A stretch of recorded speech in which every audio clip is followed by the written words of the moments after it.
Hello and welcome. Myself, Professor Vikash Kataria.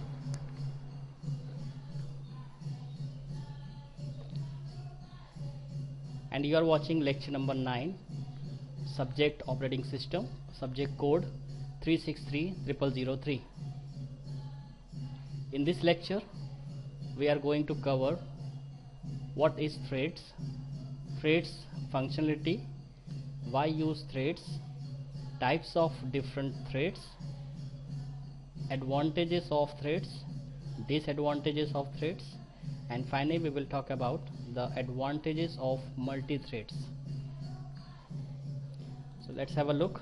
The first, what is thread? We can define the term thread in various ways.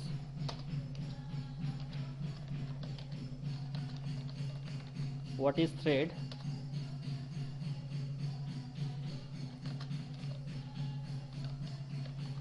A thread is a sequence of execution within process. So inside the process there may be chance there are certain number of threads can work in between the inside the process. Okay, so thread is a sequence of execution within the process, right? In the second way we can define threads.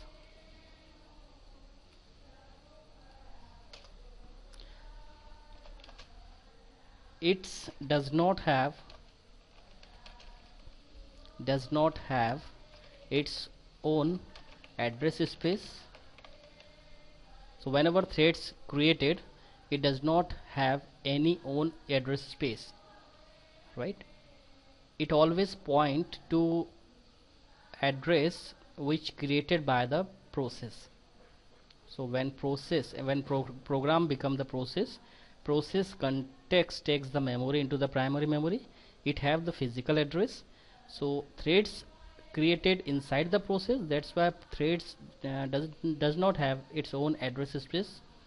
It just point or refer to the existing memory address which is engaged by the process context. That's why it does not have its own address space, but uses the memory and other resources of the process in which it creates or executes. Okay, threads are sometimes called lightweight process. Why it is called lightweight process? Because inside a single process there may be number of threads may be exist. So process itself is a heavyweight process because it have own context, it has own text, data and stack portion, right? So threads are the lightweight process. Okay, it does not have physical address, it does not engage any memory, right? And the management of thread is also easy as compared to process. That's why it's called the lightweight process. Next definition, we can define the thread like threads independently schedule parts of single program. So threads are independently scheduled. We do not require any such scheduling algorithms. We just apply the scheduling algorithms over the process, and inside the process we have number of threads. It automatically scheduled by the scheduler, right? So threads are independently scheduled. Next definition, we can define threads can be assigned priorities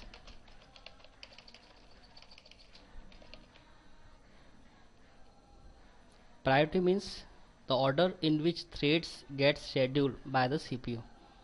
So threads can be assigned priorities. Higher priority threads will get put to the front of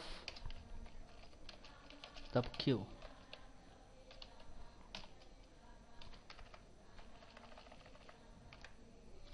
Okay, so threads can be assigned priorities. We can assign a priority number to the threads at the time of creation of thread. 0 means the higher priority and 5 means lower priority. We can assign priority level to a particular thread at the time of designing.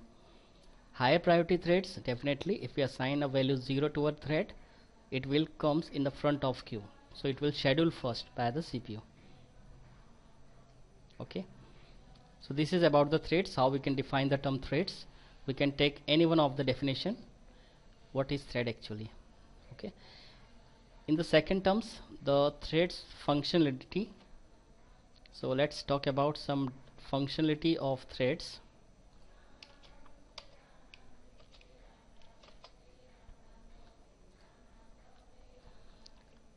The first functionality threads, that is the states of threads. Thread states. Second is thread synchronization. The both functionality is very important because thread states may be contain 5 different states. As we already talked about the process states, process have the ready, new, ready, running, terminated and suspended, 5 different types of states. In the same way, threads also have 5 different states. So thread also have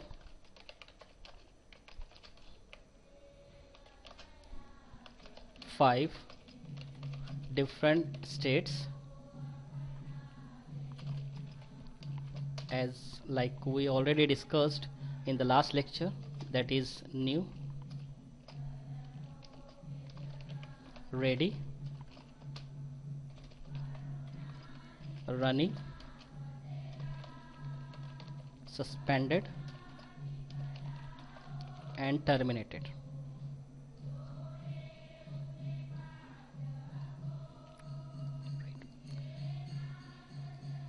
Now second is thread synchronization.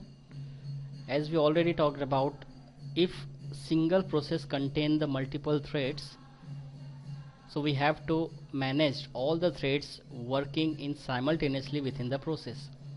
We can take an example. So we can define the term synchronization here. If more than one threads works simultaneously inside the process, so somehow we need to manage all threads. We need to manage all threads inside the process.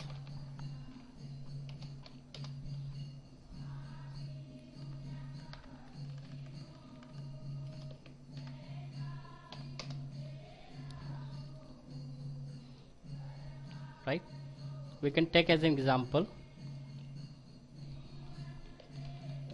of VLC player has different threads,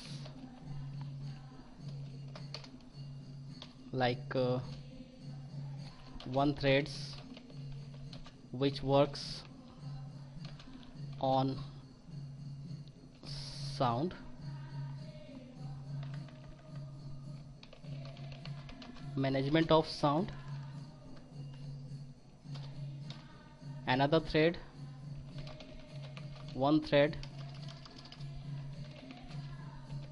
which manages list of songs, and updates it automatically.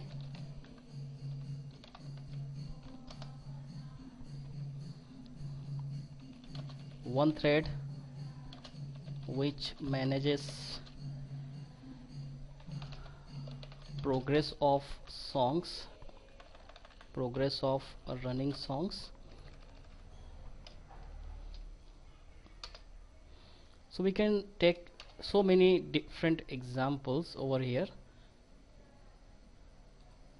So VLC player has different threads. The management of number of threads is called the synchronization. So if any single process contain multiple threads, so somehow we need to manage all the threads, because it working simultaneously, it never be conflict to other data structure of threads. Okay, this is called synchronization.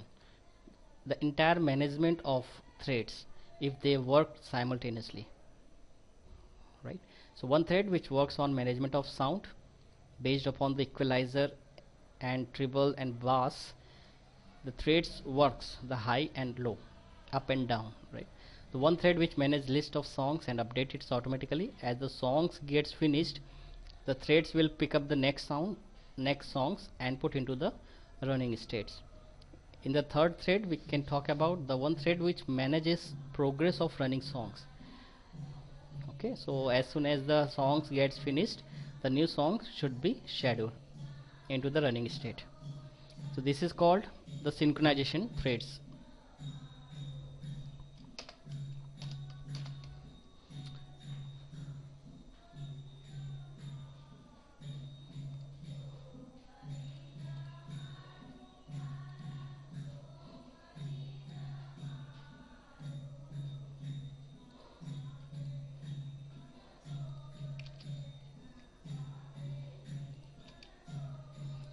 Okay, next topic which we are going to discuss here: why use threads?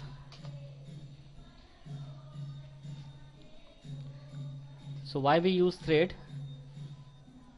The using thread, it is possible to organize the execution of a program in such a way that something is always being done, right? We cannot put ideal to a CPU.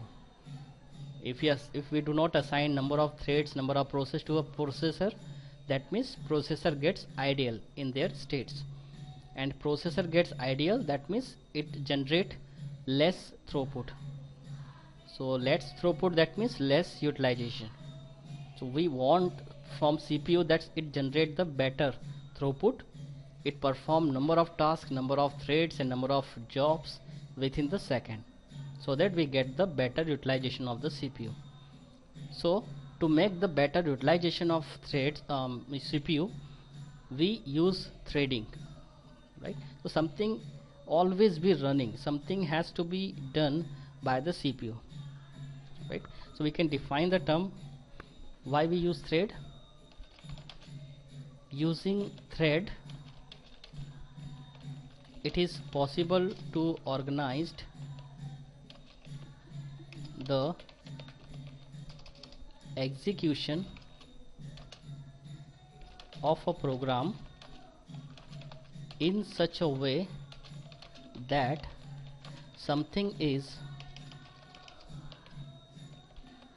always being done.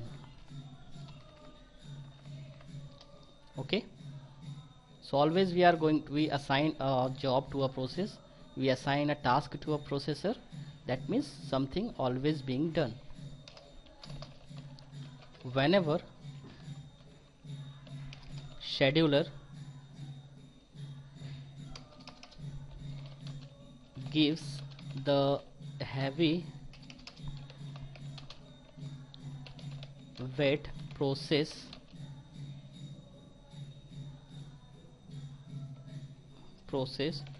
to CPU, what might happen is programmer has control over the thread. So programmer has controlled over the thread,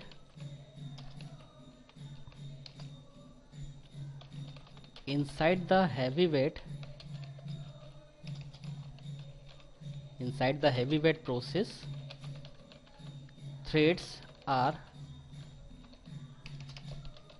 scheduled on FCFS manner, first come first serve. Okay, and switching of threads context is not based on kernel, it's depends on user or programmer who creates the threads.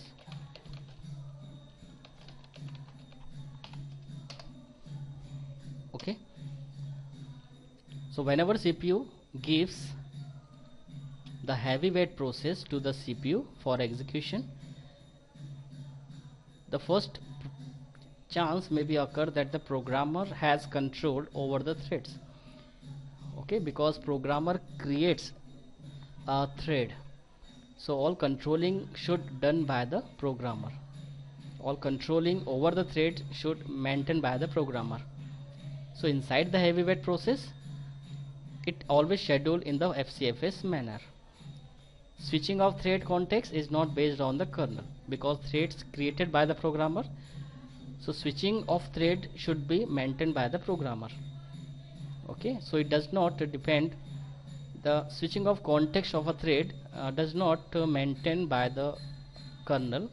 It should be dependent upon the programmer or user who creates the threads. Okay.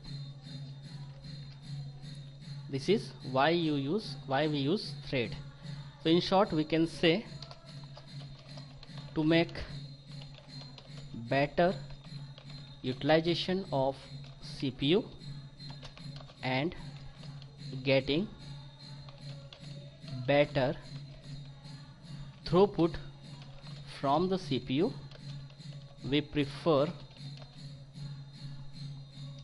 threads. This is actual meaning of threads, why we use threads. So to make better utilization of CPU and getting better throughput from the CPU, we prefer threads. This is important terms over here, and this is the reason why we perform the multi-threading, why we need to perform so many threads inside the process, because we want a better utilization of the CPU, or we want a better throughput from the CPU. Here I am using the term throughput, that means number of tasks done within the given unit period of time. Okay,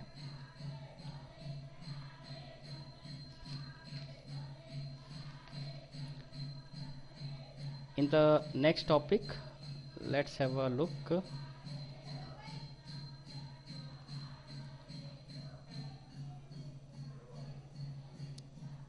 Types of threads.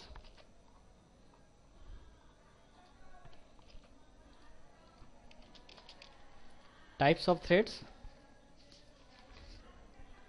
So based upon the communication of threads, maybe one process can have one thread, one process can have multiple threads, multiple process and each process can have a single thread, and multiple process, each process can have multiple threads, right? So we can have multiple processes in the primary memory, and we can also have multiple thread in primary memory.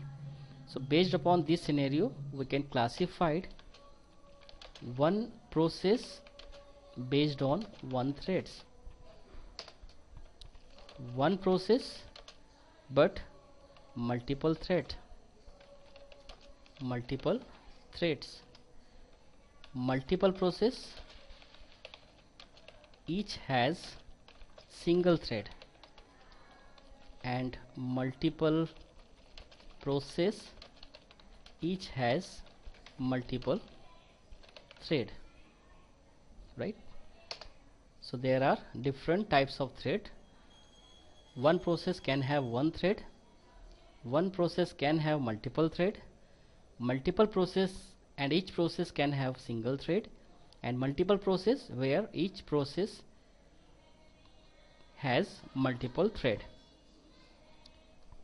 Based on this scenario,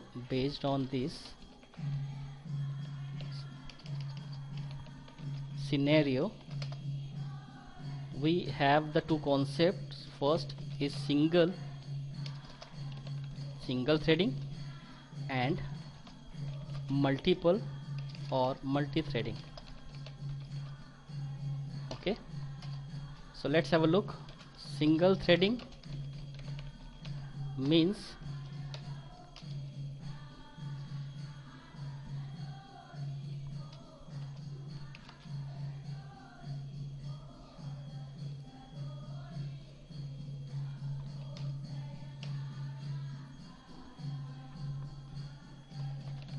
in the single threading system there is a single process. Each process contain one thread, so one process and one thread associated with the one process. There is one PCB block, there is one user stack, there is one kernel stack. Okay, user have the user address space, right? So there are single PCB,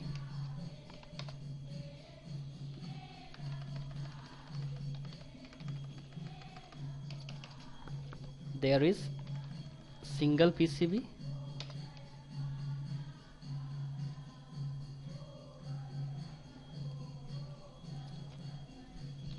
there is single user address space, there is single user stack, and there is single kernel stack. Okay, this is called single threadings.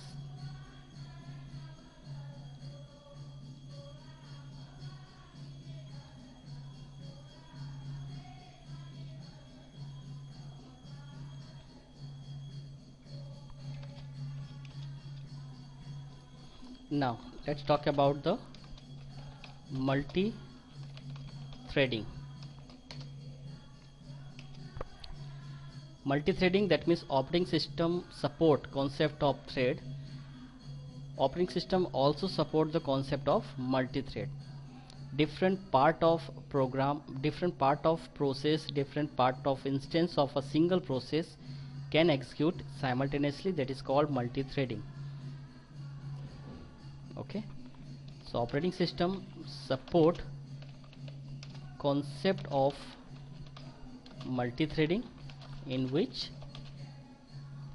more than one part of instance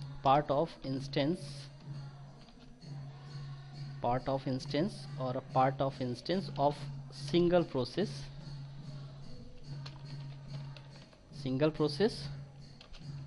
can be executed in primary memory. Okay, so operating system concept support the concept of multi-threading, in which more than one part of instance of a single process can be executed in primary memory. This is called multi-threading. Okay, in multi-threading we can have number of PCB,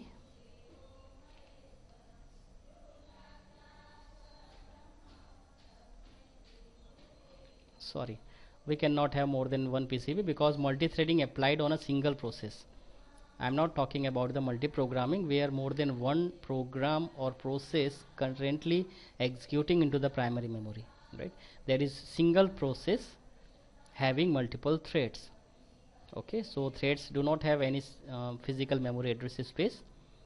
That's why in a multi-threading just number of threads working simultaneously into the primary memory. Okay, this is called multi-threading.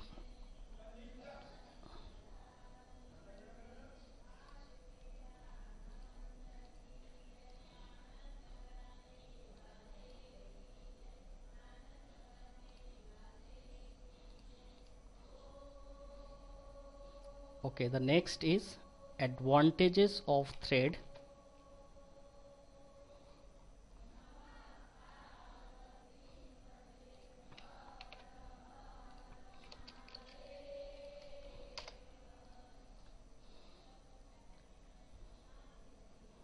Advantages of thread.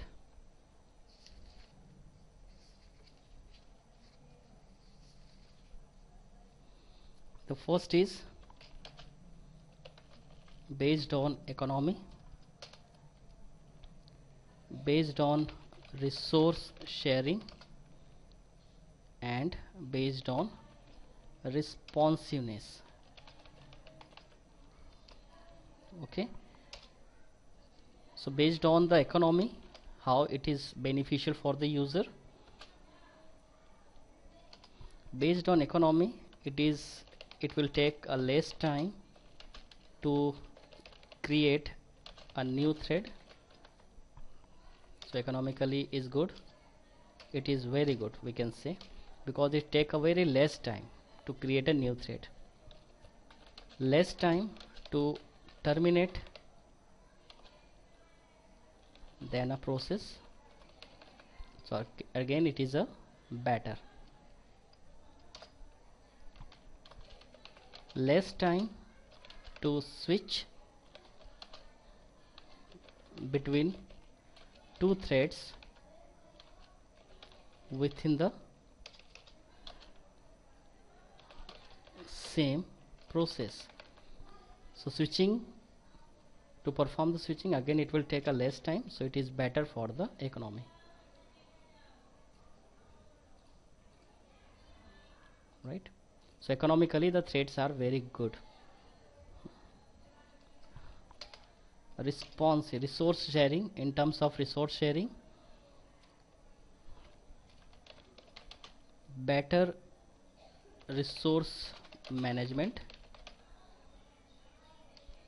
Resource means resource which managed by threads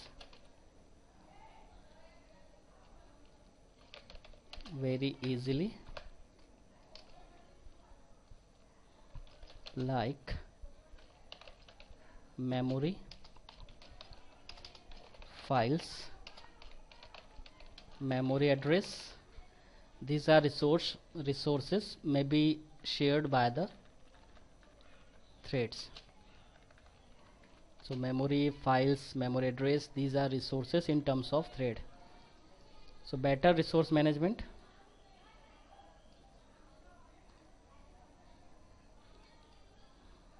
performed by the threads. Responsiveness. Based on the responsiveness, still working even one thread died. So it will work still in working even one thread died. So it will not stop the execution. Suppose we have more than one threads working simultaneously, and due to some reason the one thread gets damaged or stop their working. The damage of one thread will not affect to the other threads, will not affect to the working of other threads. So still it is working even one threads die. Okay, so responsive, better responsive, performed by the threads. This is advantage. Now let's disadvantage of thread.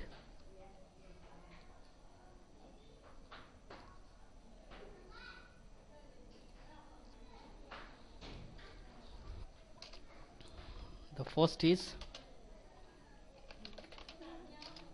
shared state. Maybe global data structure damaged. Okay, so we are doing threading here. That means the threads can be shared to a global data structure, and multiple threads access or approach to a shared data structure, so data structure may be damaged. So shared state is become the disadvantage of threads. It's a lack of robustness. That means crash in one thread will crash the entire process. Okay,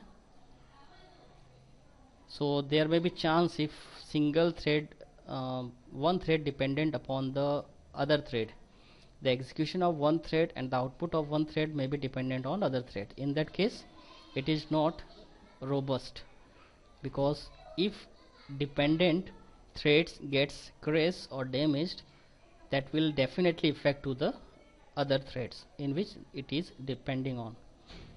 So crash in one thread will crash the entire process.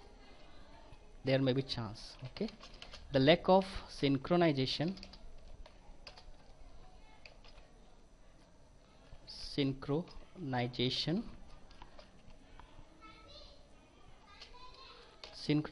I mean to say that blocking states can be reduced and less overhead occurs in executions. Okay, so if we have multiple threads, so management of the multiple threads are quite complex. We have the overhead for the management of threads. Blocking state can be reduced, less overhead occurs in executions. This is called the lack of synchronization. And the fourth is security. Security means less security as compared to process. Process have better security, right?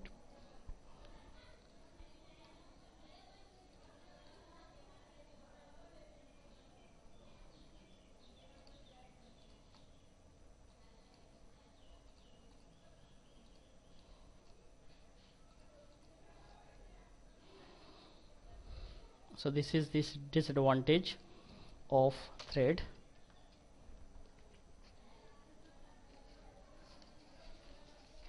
In the last topic which we are going to discuss here, that is advantages of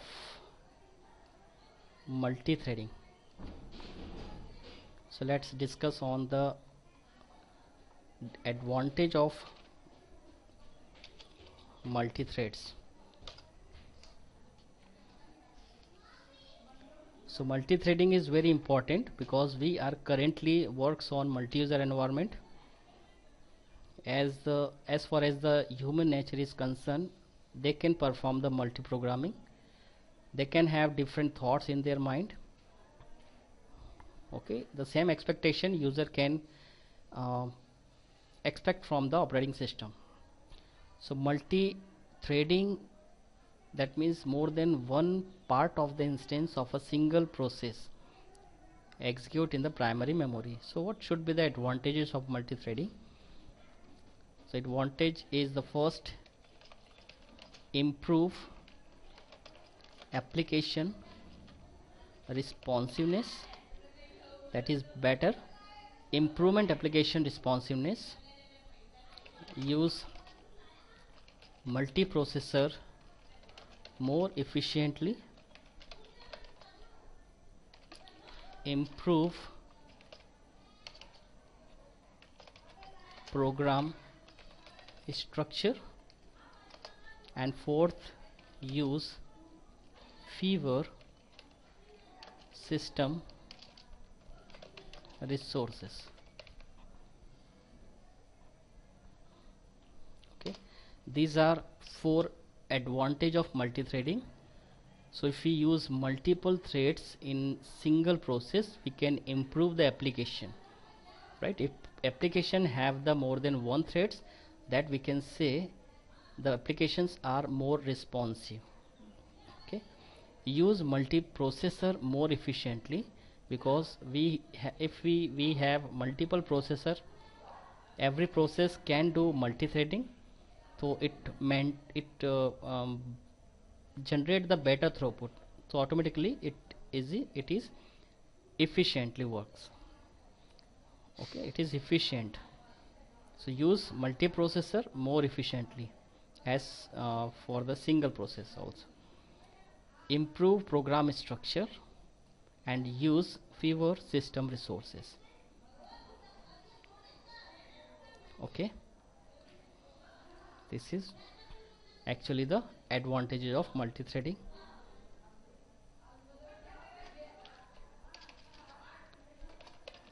Level of threads, the first is user level thread and second is kernel level thread.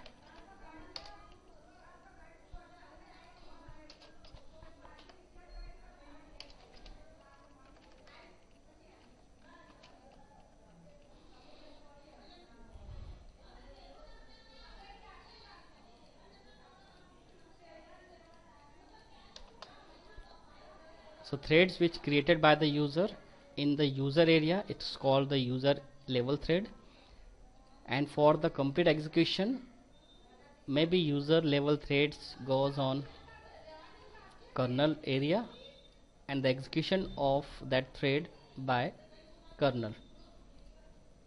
So if the thread transfer from user area to kernel area, it is said to be kernel level thread. Okay, in the based of level of threads, there are two different kind of threads based on their levels. First is user level threads and the kernel level threads, right? In the next lecture we will discuss the relationship between user level threads and kernel level thread, right? Thank you.